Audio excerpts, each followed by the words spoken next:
Welcome to Live Life on Purpose with Jose and Jeff Feliciano from Feliciano Financial Group.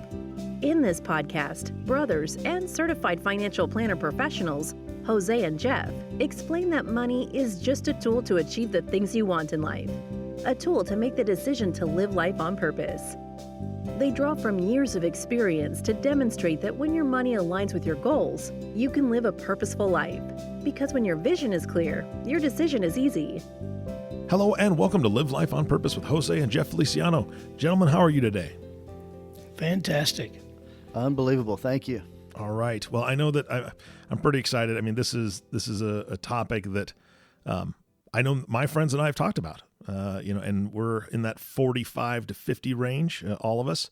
And the question has come up before, how much money do I need to retire? And do I have enough? And all of us said, no, we don't have enough.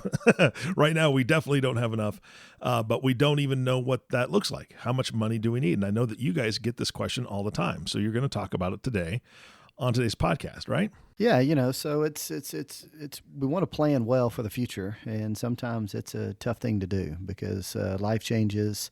As we tend to grow, we accumulate more, we get accustomed to more. But it is important. We hear it a lot. Hey, I just want to make sure I have enough.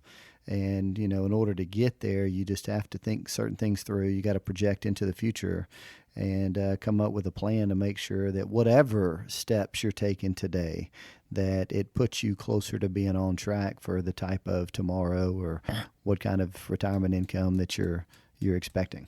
And, the common questions we always get, is people are, concerned about their cash flow projections, like Jeff just said. And so besides this main question, right, how much do I need to retire?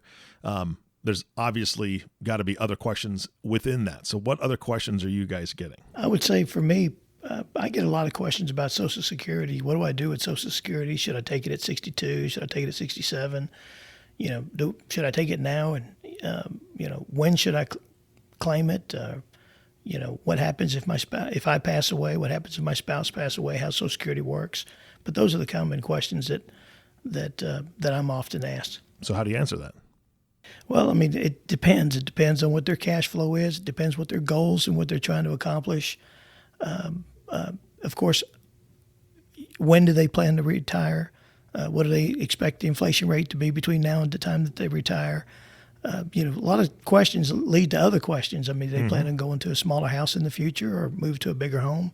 So we've got to, and what are their assets? I mean, where are they at today? And what are they doing with those assets? And of course, tax bracket, what tax bracket are they in? Because some Social Security benefits, you're actually taxed on the benefit. So, it really does. You're always going to hear a certified financial planner say it depends. It depends what your situation is. So that's how we address those Social Security concerns, that it really depends on what their situation is. And there's never two plans that are alike. Yeah, and when you're saying it's all individualized, each person has their own map of how their cash flow works, right? So whether they've got a pension, which, I know not a lot of people have, but maybe they've got IRA or 401k or, a Roth, or they've got other investments that they're going to be able to pull from. You're limited if your only retirement is Social Security, right? That's not a good thing. We all know that. So I would assume that people would be asking, how do I manage which pile of money or bucket of money or however you want to phrase it, I pull from first, and Social Security is a big part of that because of, the age restrictions and different rules that you guys have talked about on other podcasts on how Social Security works. So when it comes to cash flow, what's your general rule of thumb for folks? Yeah, let me comment on that, because I think you go in a particular order. I think retirement means different things to different people. We all have, various things that's important to us, a different perspective on, things that we want to accomplish. So, thinking through, I think the first step is give thought to, at what point in life do I want to work because I'm enjoying what I'm doing? But how do I get myself in a position to where I'm working because I want to, not because financially I have to? So when you think of it along those lines, you do have to kind of think out into the future. And all right, what do I want my retirement to look like? What are the things that are most important? What kind of lifestyle do I want to have? And give thought to that first piece, which is, the reality at a certain point in the future, whether it's 60, 62, 65, 70, we just have to start with a baseline. So if it's 65, all right, so how much income do I have to have? Forget where it comes from. That's irrelevant at this point. But, cash flow, income do I have to have, not just pay bills, but to put myself in a position that I'm comfortable with the quality of life that I want to. So that's where it starts. Is you think about it in today's dollars, because you can do math, and there's financial software and programs that can project that out with inflation and reasonable assumptions and rates of return. But you got to give thought to what's your number. There's a lot of rule of thumbs: 80% of working income, 50%, 70%, 10 times. You need $1 million.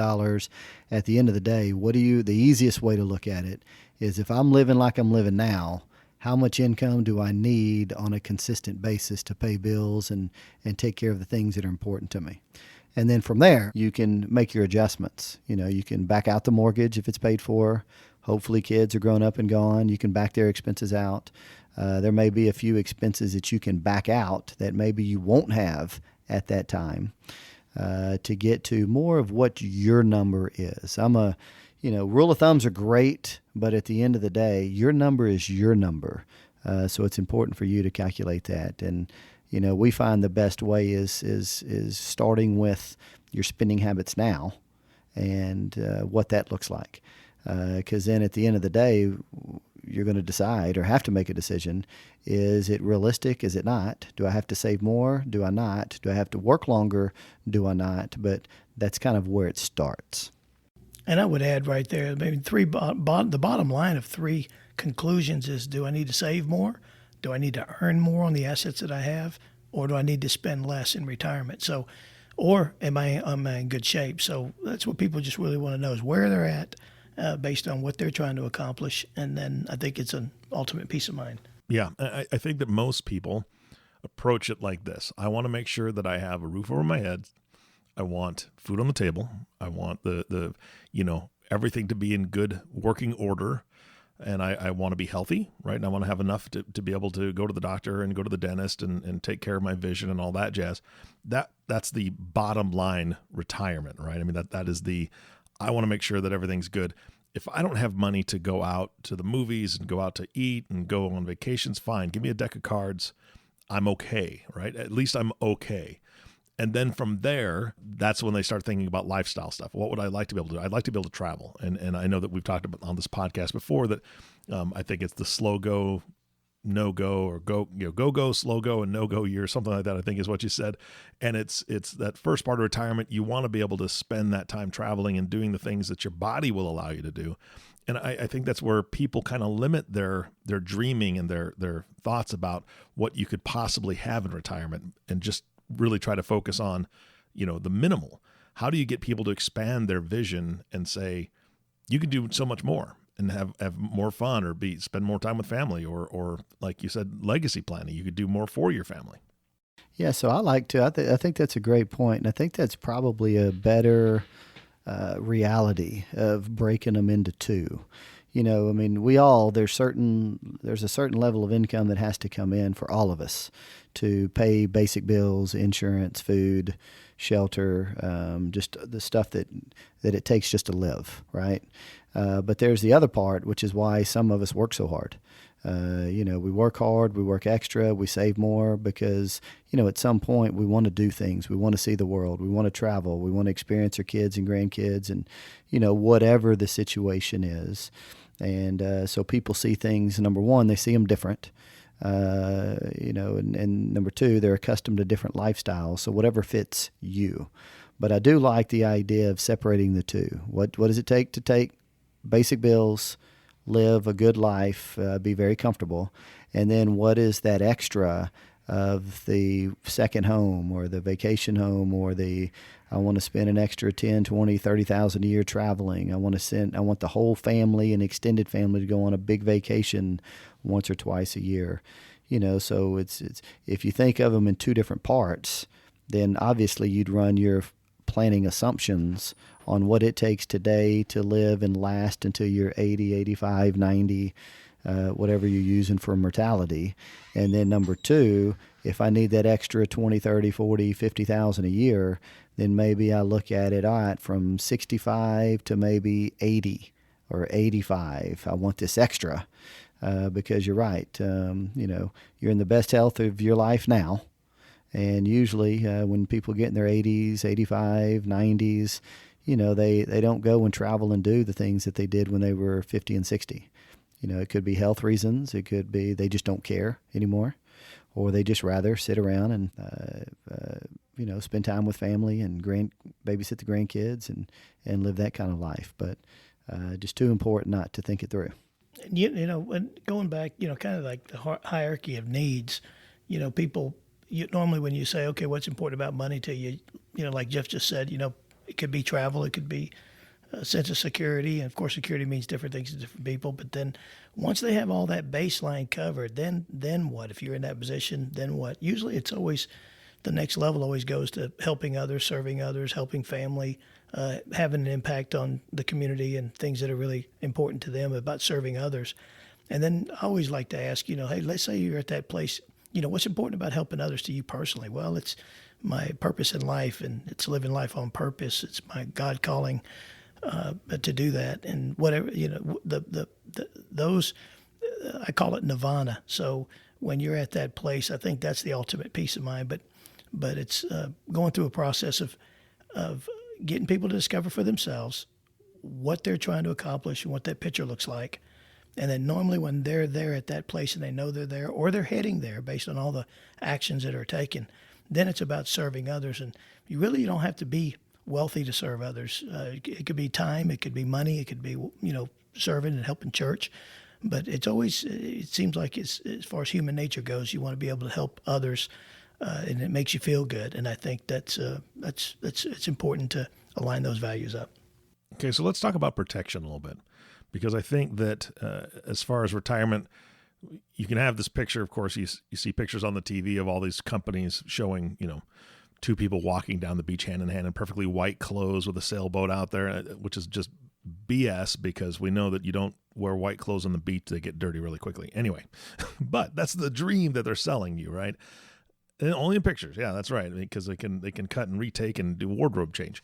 But that doesn't cover other things, right? I mean, that's I want to live life the way I want to live life. I want to enjoy my time. I want to, have these different things. But if you don't protect yourself, and I'm thinking specifically of a couple different things with like a disability situation or long-term care, which I know is something you've spoken about before. How do you help somebody navigate that? It's not just how much money do I need for retirement. How do I protect myself in retirement and the funds that I have? Do you mind if let me jump back one step and then let me come to that? Because I think that I don't want to take for granted for the listening audience, but it is as important it is to understand cash flow and what we think we may need in retirement. Once we figure that part out, then we've got to think through, okay, now where does the income come from?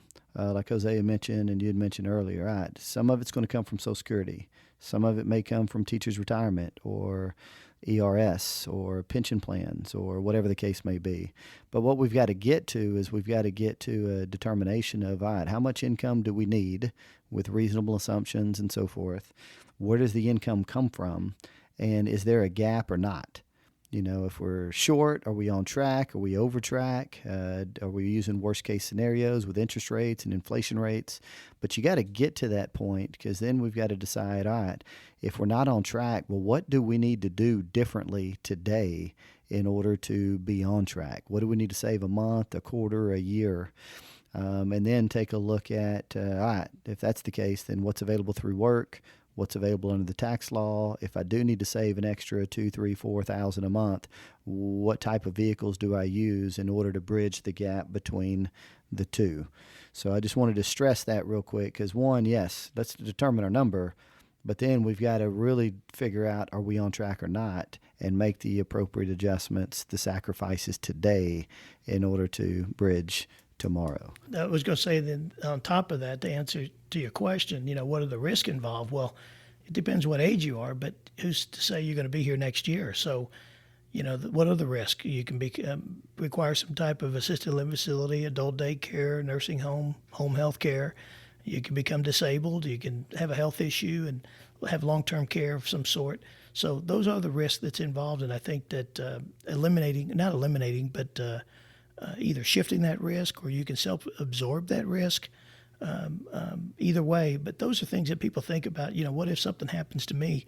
I want to make sure my family's taken care of. So there is an assessment that we have to do on the insurance side that what if you don't make it to retirement? What do you want to have happen with your family and the next generation? Yeah, so let me dive. Let me pick those apart real quick. So just to think through. All right, so number one, I can have the best plan in place, right? I know where I want to be. I know where I am now, and I know what I'm going to need to save or pay myself X amount of dollars in order to get there. So, two issues to look at. Number one, what if I pass away prematurely? Where's the money going to come from?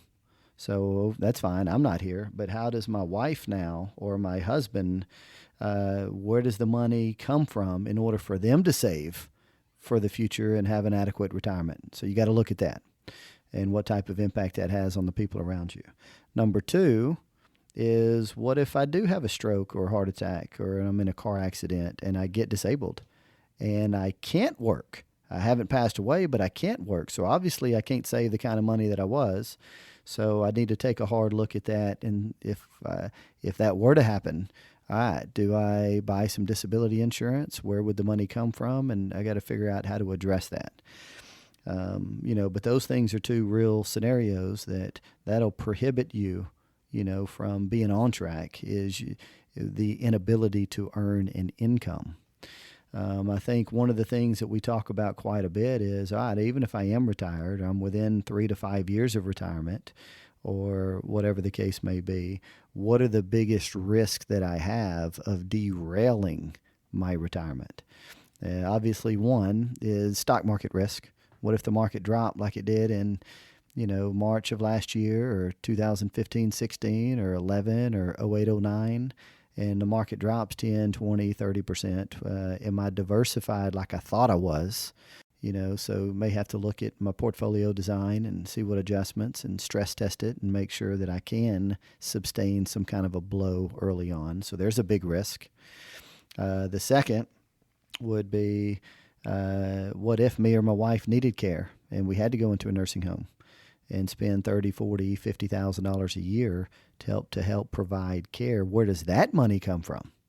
So, thinking those things through are important, and you do need to give some thought to not only what a good offense is, but defensively, all right, if these contingencies happen, how do we address it within the scope of what's reasonable, what's affordable, with the realities of the resources that we have. So we covered, a lot about preparing for retirement. Do I have enough, so on and so forth. So we've talked about the kind of the base, right? Having enough to pay every bill, take care of health, but not all the, the extras. Then we talked about the extras, being able to kind of schedule that in. So you're vacationing and going out to eat and having a good time and taking the family on vacation. But even beyond that, I know that, my heart's desire is to be able to set up my grandkids and my great grandkids in the future with some education money, maybe some other help. I'd love to be able to help them purchase their first car and do some of that kind of thing. So that's above and beyond, right? How do you kind of factor that in? One thing we all think about is, what if something happens to me or what happens to my wife, or if we're both gone? We would love to have a smooth transaction to our kids and our grandkids and people we care about, and just making sure we got it structured that way. You might have child A that they say 90% of all inheritances are gone within 18 months. So there's some kids you have to put structure on and some kids you don't. Your own kids. Then there's the situations where you have a husband and wife that's been, has 2 kids apiece from a previous marriage and 2 together. So there's different plans for different situations, but just the reality of knowing that, and that if one of the spouse does pass away, what if the other one remarries? You just want to make sure that your assets go on to down your bloodline. Everybody has different purposes of what they want to accomplish, but those are the common things that people normally want a smooth transaction from one generation to another. And if you can avoid or eliminate taxes, they want to do that. And just making sure that they have structure in place to carry out not only the assets itself, but they can add, like we talked about on the previous show, an incentive trust. You don't want to spoil your kids, and you worked hard for your money, so you want to put incentives in place that are important to you that you can pass on to the next generation. So those are, and then of course taxes. You have to figure taxes in all this, and I've never seen anybody say they want to pay more taxes than they do. Yeah, so I think the important point to carry is, number one, it's up to you. So you have to call time out. You have to think through. You have to lay out what you want your future to look like. You have to take a hard look at where you are today and make sure that you're taking the proper steps of what needs to be done in order to put you in a better shape for the future. I recommend that you do that first, so you know that you've got a plan in place and you're taken care of. If we are, then step two, obviously we want to leave whatever's left to our kids, grandkids, churches, charities, to the people and things that we care about, but not to the extent that it sacrifices your well-being and ability to pay bills. So I think you start there. Then from there, we see a lot of times, all right, I do want to set something up for my grandkids and maybe their college education. I do want to set something up to help my kids and their spouses, get a good kickstart in life. I do want to make sure that ultimately if something happens to both of us, that I've got the proper structure to keep everything private, avoid as much probate as possible, and in the event that I've been fortunate enough to really save and accumulate wealth, that maybe I give some thought to putting a little bit of structure to it so that it can last generation to generation to generation. But I think if you can go in that order, call time out, get those things done and thought through with proper adjustments and assumptions, reasonable assumptions, then the better choices you make, the better it affects not just you, but the people that you care about as well. And one thing to add to that, about, maybe 8 or 9 podcasts ago, we had one podcast on crucial conversation with parents and, of course, crucial conversation with your kids.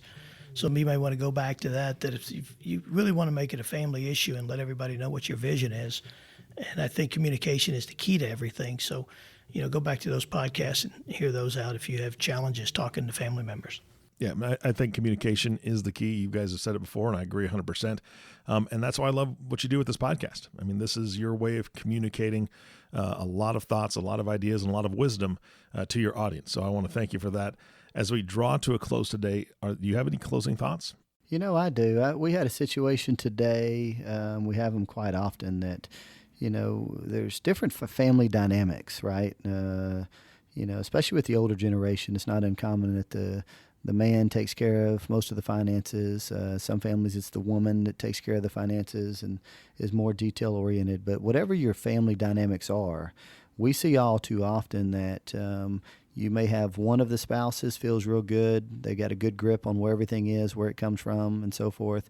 But sometimes you have situations to where there's a lot of assets. There's a lot of real estate. There's a lot of property. There's a lot of business assets. But one or two of the spouses, they just don't feel secure because they just don't see it. They don't see where the money's going to come from. If, when they get to retirement, which buckets are they going to use, or which assets are they going to use, or what do they need to sell first in order to generate the income? So there's a little bit of a peace of mind that comes with, all right, let's get everything on paper. Let's get everything organized. Let's get everything clearly communicated. So that way we feel good and confident about the choices that we make today with money, how they tie together and how they impact the decisions that we make tomorrow, and just a clear understanding of what we have, where it is, how it works, and where does the money come from. And it tends to bring a lot of security and confidence within a couple, and can alleviate some of those worrisome thoughts. I think we all could use it with a little less stress, right? So, yeah, and I think we emphasize quite a bit on simplify and make things, really organize people's estates. And when you have that, then you feel more in control, and you know that if something does happen to your spouse, that not only that what's happening, it makes it easier for your kids too. Well, gentlemen, again, thank you so much for your time today. I appreciate all you bring to the table, and I know the listening audience does as well. Always enjoy sharing, no doubt about it. We're learning as we're going, but every situation is different, and there's never two plans that are alike, that's for sure. Speaking of that, if somebody wants to talk to you about their situation and their possible plan, whether they work with somebody else or they don't work with anybody at this point, what's the best way to get a hold of you guys? Yeah, absolutely. You can call us at the office at 903-533-8585. Visit the website at www.felicianofinancial.com. Thank you again. And of course, our last thank you goes to you, the listening audience. Thank you so much for tuning in and listening to the Live Life on Purpose podcast with Jose and Jeff Feliciano. If you have not subscribed to the podcast yet, please click the subscribe now button below. This way, when the guys come out with a new podcast, it'll show up directly on your listening device. This makes it really easy to share these podcasts with your friends and family. Again, thanks for listening today. For everyone at Feliciano Financial, this is Eric Johnson reminding you to live life on purpose. Thank you for listening to Live Life on Purpose with Jose and Jeff Feliciano. Click the subscribe button below to be notified when new episodes become available. The information covered and posted represents the views and opinions of the guest and does not necessarily represent the views or opinions of Feliciano Financial Group. The content has been made available for informational and educational purposes only. The content is not intended to be a substitute for professional investing advice. Always seek the advice of your financial advisor or other qualified financial service provider with any questions you may have regarding your investment planning.